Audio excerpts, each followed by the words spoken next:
चलिए इस वीडियो में हम लोग ये जानने की कोशिश करेंगे कि हमारे मध्यकालीन भारत में कौन कौन से युद्ध घटित हुए, कितना उनका समय काल था और किनके किनके मध्य वो युद्ध लड़े गए।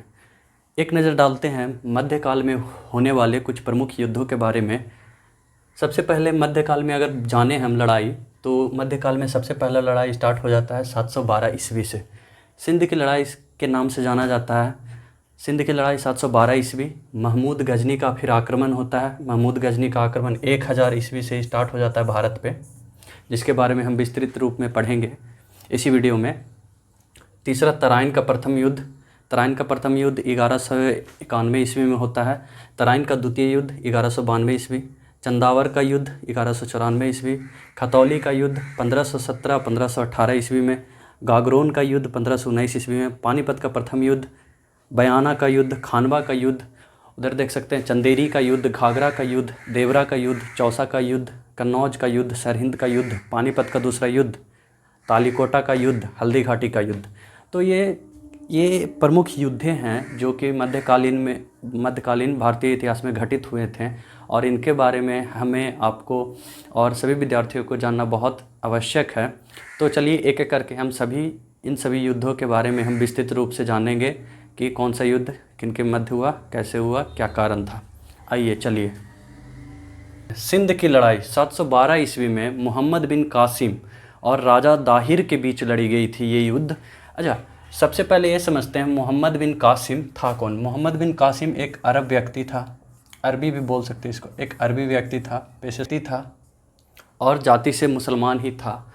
इसने सबसे पहले 712 ईस्वी में सिंध के एक बहुत बड़े भाग पे हमला किया। वहाँ के राजा कौन थे? वहाँ के राजा दाहिर सिंह थे, जो कि एक ब्राह्मण जाति से बिलोंग करते थे। राजा दाहिर ने उनका पुरजोर विरोध किया, लेकिन मोहम्मद बिन कासिम की सेना बड़ी होने के कारण राजा दाहिर की पराजय हुई और मोहम्मद बिन कासिम ने बहुत सारा सिंध का इलाका जो है अपने अंडर ले लिया। विजय मोहम्मद कासिम की हुई थी इस युद्ध में। कासिम की भारत में सबसे पहले जजिया कर, मतलब जजिया टैक्स जो कि नॉन मुस्लिम से लिया जाता था, उस टाइम जजिया कर भारत में सबसे पहले लगाने वाला कोई अगर व्यक्ति है तो मोहम्मद बिन कासिम ही है, जिसने भारत में सबसे पहली बार जजिया कर लगाया था। सिंध की लड़ाई का वर्णन किस ग्रंथ में मिलता है? ये इंपॉर्टेंट क्वेश्चन है जो कई बार एग्जाम में आ जाते हैं। तो सिंध की लड़ाई का उल्लेख जो है एक चचनामा, ग्रंथ का नाम याद रखिएगा अच्छे से, ग्रंथ का नाम है चचनामा नामक ग्रंथ में सिंध की लड़ाई का उल्लेख हमें मिलता है। दूसरा देखते हैं, दूसरा पॉइंट, महमूद गजनी का प्रथम आक्रमण।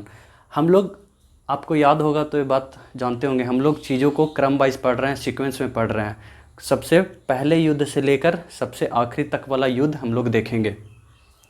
महमूद गजनी 712 के बाद महमूद गजनी का प्रथम आक्रमण भारत पे हो जाता है। महमूद गजनी कौन था? तो गजनी साम्राज्य का ये शासक था। सुबुक्तगीन का ये पुत्र था महमूद गजनी का प्रथम आक्रमण 1000 ईस्वी में भारत पर होता है।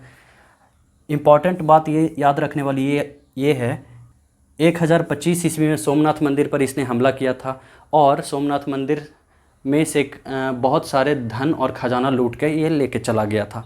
1027 ईस्वी में महमूद गजनी का अंतिम आक्रमण या फिर बोल सकते हैं हमला था भारत पे। उसके बाद इसने भारत पे कोई हमला नहीं किया, लेकिन 1000 से 1027 के बीच इसने 17 बार भारत पे आक्रमण किए थे। 17 बार भारत पे आक्रमण किए थे। सोमनाथ मंदिर पर जब इसने 1025 ईस्वी में आक्रमण किया था तो अनिलवाड़ा एक जगह का नाम है, अनिलवाड़ा के शासक ने इसे रोकने की कोशिश किया था, लेकिन असमर्थ रहे थे। तो चलिए कुछ और युद्ध के बारे में जानते हैं। तराइन का प्रथम युद्ध 1191 ईस्वी में लड़ा गया था। ये तराइन का प्रथम युद्ध और द्वितीय युद्ध बहुत ही इम्पॉर्टेंट है परीक्षा के दृष्टिकोण से भी और सामान्य जानकारी के दृष्टिकोण से भी। तराइन का प्रथम युद्ध 1191 ईस्वी में लड़ा गया था मोहम्मद गौरी और पृथ्वीराज चौहान के बीच। मोहम्मद गौरी कौन था?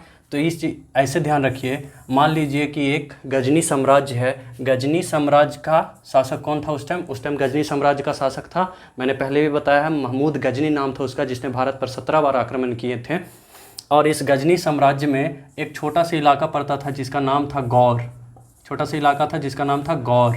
इस गौर छोटा सा इलाका गौर था। गौर का एक शासक था मोहम्मद गौरी। गौर का शासक कौन था? मोहम्मद गौरी। मोहम्मद गौरी और पृथ्वीराज चौहान के बीच तराइन का प्रथम युद्ध 1191 ईस्वी में लड़ा गया था। और इस युद्ध में विजय कौन रहे थे? इस युद्ध में विजय रहे थे पृथ्वीराज चौहान। पृथ्वीराज चौहान विजय तो रहे थे, लेकिन विजय रहने के उपरांत भी इन्होंने मोहम्मद गौरी को जीवन दान दे दिया और यहीं पे सबसे बड़ी गलती की। तराइन का जब द्वितीय युद्ध होता है, तराइन का द्वितीय युद्ध, जीवन दान देने के बाद मोहम्मद गौरी इतना बेइज्जत आदमी कि एक बार छोड़ दिया उसको पृथ्वीराज चौहान ने, फिर दोबारा मुंह उठा के आ गया सैनिक लेके। अगले ही वर्ष तराइन के द्वितीय युद्ध में फिर से चुनौती दिया पृथ्वीराज चौहान को, और इस युद्ध में मोहम्मद गौरी क्या होता है? जीत जाता है। इस युद्ध में मोहम्मद गौरी जीत जाता है। पृथ्वीराज चौहान से बड़ी भूल ये हुई थी कि इन्होंने मोहम्मद गौरी को कई बार हराया था और हर बार हराकर जीवन दान दे देते थे। राजपूत योद्धाओं का यही सबसे बड़ी भूल रही है। उन्होंने मातृभूमि से बहुत प्रेम किया है, कई सारे युद्ध लड़े हैं सिद्धांतों से, बिना छल के, लेकिन दुश्मनों को जीवन दान देने की उनकी जो भूल थी हमेशा उनको भारी पड़ी है।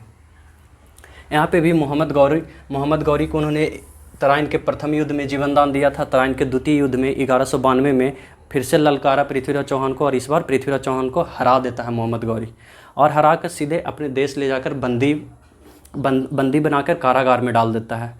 पृथ्वीराज चौहान का अन्य नाम और थे, मतलब पृथ्वीराज चौहान का अन्य नाम, मतलब अलग से नाम एक दो और है। पृथ्वीराज तृतीय लिखा मिलता है कहीं, या फिर राय पिथौरा के नाम से भी पृथ्वीराज चौहान जाने जाते हैं। तो इसलिए इम्पॉर्टेंट था तराइन का प्रथम और द्वितीय युद्ध परीक्षा के दृष्टिकोण से। देखिए, हार का कारण क्या था पृथ्वीराज चौहान का? तराइन के द्वितीय युद्ध में हार का कारण क्या था? तो हार का कारण था कन्नौज के राजा जयचंद। कन्नौज के राजा जयचंद ने विभीषण जैसा काम किया था, गद्दारी वाला काम। इस राजा को भारतीय राजा को भारत का राजा का सपोर्ट करना चाहिए, लेकिन नहीं, कुछ आपसी मतभेद थे पृथ्वीराज चौहान से जयचंद के बीच, जिसके कारण जयचंद ने पृथ्वीराज चौहान का साथ ना देकर मोहम्मद गौरी के साथ दिया और मोहम्मद गौरी को क्या किया? विजय दिलवाया। अगले ही वर्ष क्या होता है? अगले ही वर्ष 1194 में चंदावर का युद्ध हो जाता है। चंदावर का युद्ध में मोहम्मद गौरी जयचंद पे आक्रमण कर देता है। लो, सर मुंडवाएं कि ओले पड़ने लगे, ये साबित हो गया जयचंद से। जयचंद ने पृथ्वीराज चौहान का सपोर्ट तो नहीं किया, गौरी का सपोर्ट किया, गौरी को विजय दिलवाए, पृथ्वीराज चौहान को बंदी बनवा के मोहम्मद गौरी कैद में डाल दिया। अगले ही 1 साल बाद नहीं, 2 साल बाद चंदावर का युद्ध लड़ लिया। किससे? जयचंद से। जयचंद से युद्ध लड़ा और जयचंद को क्या कर दिया? पराजित कर दिया। और अधिकांश उत्तर भारत में किसका कब्जा हो गया? तो मोहम्मद गौरी का कब्जा हो गया। मोहम्मद गौरी की मृत्यु कैसे हुई थी? तो मोहम्मद गौरी की मृत्यु इस तरह से हुई थी, पृथ्वीराज चौहान को शब्दभेदी बाण चलाना आता था। मोहम्मद गौरी जो है, पृथ्वीराज चौहान को जब बंदी बना के कैद में डाला था तो बहुत सारे यातनाएं दिए थे, बहुत उत्पीड़ित किया था पृथ्वीराज चौहान को। उनके आँख निकलवा दिया था, मतलब तरह तरह के घाव दिए थे उनके शरीर पे, जख्मों से भर दिया था एकदम पृथ्वीराज चौहान को। लेकिन जिस टाइम उसको पता चला कि पृथ्वीराज चौहान को शब्दभेदी बाण चलाने आता है, तो उसने एक मनोरंजन कार्यक्रम का आयोजन करवाया। एक बहुत बड़ा ओपन फील्ड था जिसमें मोहम्मद गौरी एक ऊपर की तरफ बना हुआ एक सीढ़ी से, राजाओं महाराजाओं के बैठने के लिए एक जगह सिंहासन बनता है, उस पर बैठा हुआ था मोहम्मद गौरी। और पृथ्वीराज चौहान को ये आदेश दिया गया था कि आप फील्ड में रहेंगे और बगल से एक सांड छोड़ा जाएगा और उसके पैरों का आवाज़ सुनकर आप उस पर तीर चलाएंगे और उस सांड को मार के दिखाएंगे। लेकिन उस टाइम पृथ्वीराज चौहान के पास आँख तो थी नहीं, क्योंकि आँखों से अंधा बना दिया था मोहम्मद गौरी ने।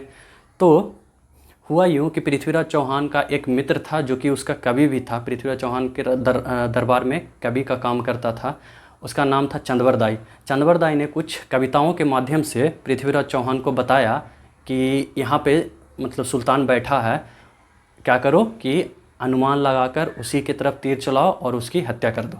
पृथ्वीराज चौहान ने ठीक वैसे ही किया, अनुमान लगाकर गौरी की तरफ तीर छोड़ा और तीर सीधे जाकर गौरी के सीने के आर पार हो गई और गौरी की उस टाइम मृत्यु हो जाती है।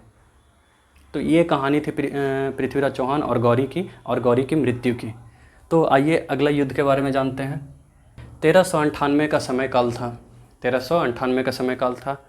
पिछला युद्ध हम लोग पढ़ा चंदावर का युद्ध जो कि 1194 में हुआ था। हम लोग सभी युद्धों को क्रम वाइज पढ़ रहे हैं। देखिए 1398 का समय काल था। तैमूर लंग ने भारत पर पहली बार आक्रमण किया। 1398 ईस्वी में। उस समय दिल्ली में तुगलक वंश का शासन था। उस समय दिल्ली सल्तनत का काल था भारत में। दिल्ली सल्तनत का काल था उस समय, और तुगलक वंश का दिल्ली में शासन था। तुगलक वंश के अंतिम शासक नासिरुद्दीन तुगलक शाह जिसे बोला जाता है, नासिरुद्दीन तुगलक शाह पूरा नाम है, उसका शासन था। तैमुरलंग ने उस समय 1398 में आक्रमण किया दिल्ली पे, और दिल्ली में करीब करीब 30,000 आदमियों की हत्या की। दिल्ली में करीब करीब 30,000 आदमियों का जनसंहार किया और दिल्ली की गद्दी को खाली कर दिया। तैमुरलंग के हमला का इतना बड़ा प्रभाव पड़ा, मतलब इतना बड़ा आतंक हुआ कि 14 वर्ष तक दिल्ली की गद्दी खाली रही थी। 14 वर्ष तक दिल्ली की गद्दी क्या रही थी? 14 वर्ष दिल्ली की गद्दी खाली रही थी।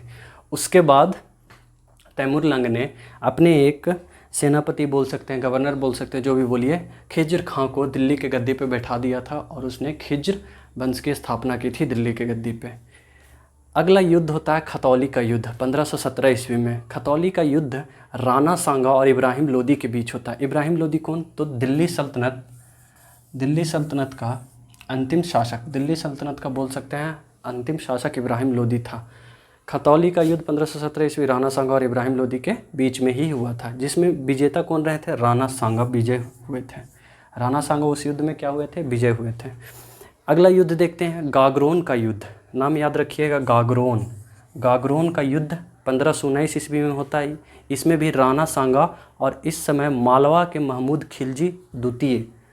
खिलजी सेकंड जो था मालवा के, अलाउद्दीन खिलजी का नहीं, अलाउद्दीन खिलजी वंश का अलग है दिल्ली सल्तनत में। ये मालवा के महमूद खिलजी सेकंड था। राणा सांगा और मालवा के महमूद खिलजी सेकंड के बीच गागरोन का युद्ध लड़ा गया था। इसमें भी विजय राणा सांगा की हो जाती है। राणा सांगा एक ऐसे महान योद्धा थे जिन्होंने अपने शरीर पे 80 घाव खाए थे, एक आँख नहीं था, एक पैर नहीं था, फिर भी जितने युद्ध लड़े उन्होंने अधिकांश युद्ध में विजय ही प्राप्त की थी।